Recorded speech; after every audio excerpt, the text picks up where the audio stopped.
내 소원이 무엇이뇨?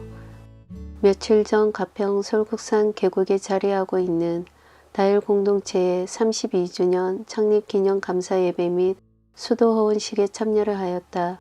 차에서 내려 언덕을 올라가는데 침묵의 계절입니다. 라는 큰 글귀가 우리를 환하게 반겼다. 성전에 들어서자 네 분의 형제들이 하얀 수도복을 입고 리허설을 하고 계셨다. 공동체의 대표이신 목사님께 안녕하세요 목사님이라고 인사를 드리자 미소를 지으시며 목사가 아니고 이곳에서는 다 형제입니다. 라는 답변을 하신다. 얼마나 시간이 지났을까?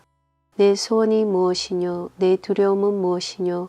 내 찾는 평안은 주님께만 있으니 주님 안에 숨은 영혼이 무얼 더 원하리? 오 사랑하고 사랑하여 주님께 모든 사랑 드리리. 주님만을 바라는 사람은 모든 것을 차지할 것이니 하나님만으로 만족하도다. 라는 찬양이 은은하게 울려 퍼지자 머리가 희끗한 한 형제님이 눈시울을 붉히셨다.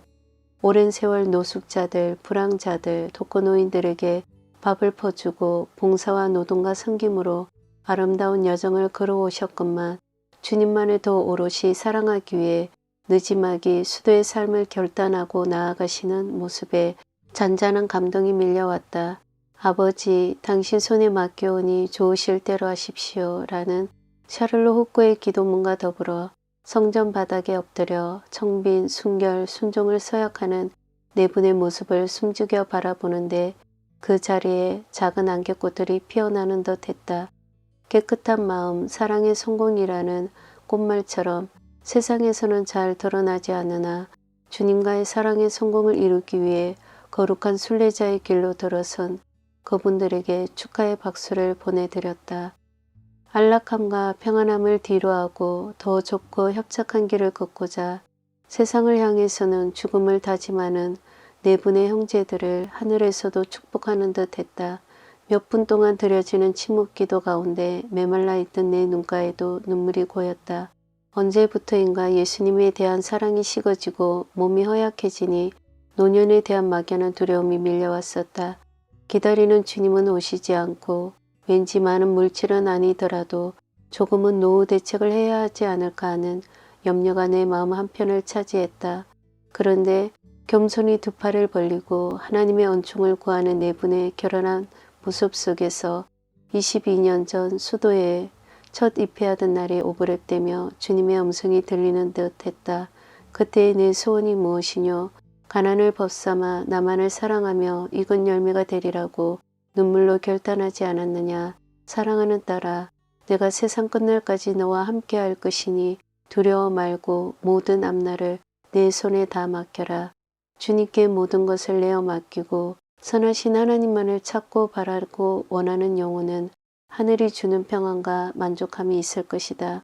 성 프랜시스는 이탈리아 아시시의 부유한 포목상의 아들로 태어났다.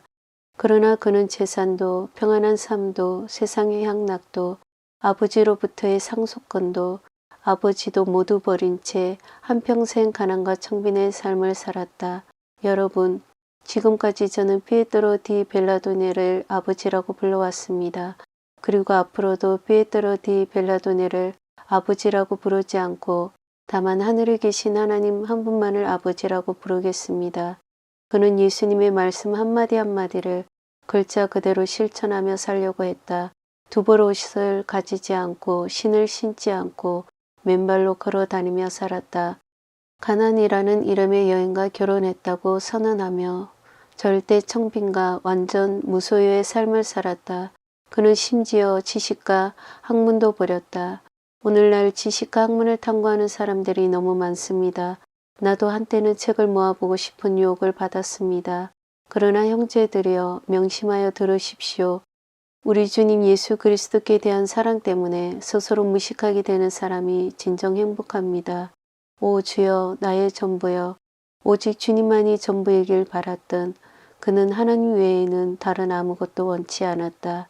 사실 그가 그토록 소원하는 바는 주님 사랑에 깊이 빠진 삶이었다. 죽기 2년 전 라베르나 산에 들어가 그는 이렇게 기도했다.